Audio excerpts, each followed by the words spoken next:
Imagine you had to defend your entire life and the whole world is watching. Now that sounds like a nightmare. Most of us would do anything to avoid that.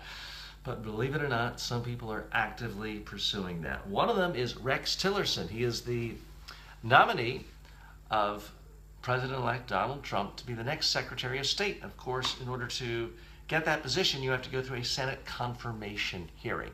He's going to be asked questions about all of his business dealings with Russia, about conflicts of interest, about potential bribes he may have given in the course of business, his take on the world. It's going to be a thorough scrutiny, not just from Democrats, but from many Republicans who are troubled by elements of his background.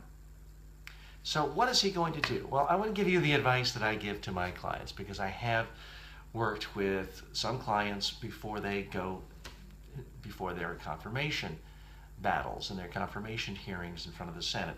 Here's what I do with them and what I advise them to do. For starters, you've got to practice.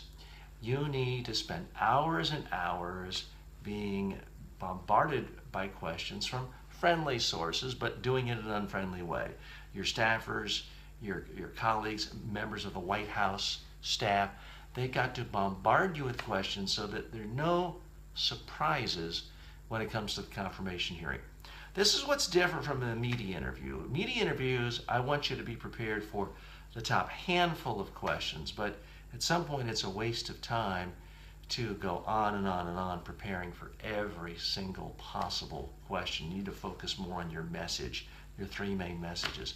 A confirmation hearing is different.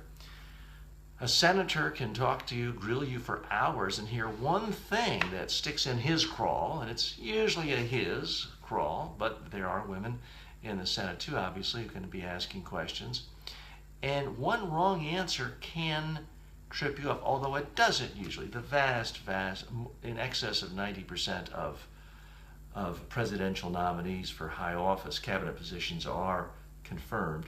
It's still an intense scrutiny. I recommend practicing on video, and you've got to be prepared for the tough questions. Nobody's perfect. You don't have to have a perfect answer for everything, but what you don't want to do is look like, uh-oh, oops, you got me.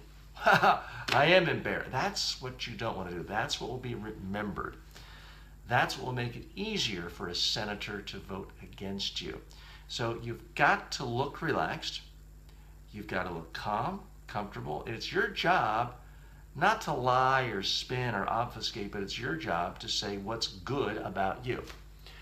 Now, if it's the case of a confirmation hearing for a judicial position, you don't want to say what you want to do once in office.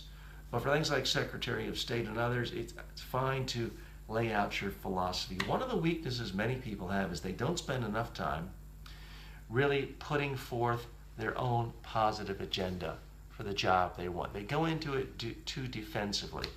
Whether you're up for a nomination for Secretary of State or you're up for a promotion at the local electric company, it's not just about answering questions. It's not just about having confidence and being comfortable and having poise.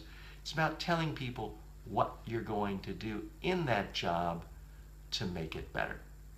If I can help you, let me know. There's plenty of videos, tutorials, and tips right here on my Facebook page, facebook.com/TJ Walker Interactive, or go to my main corporate site, mediatrainingworldwide.com, and look at some of our online courses.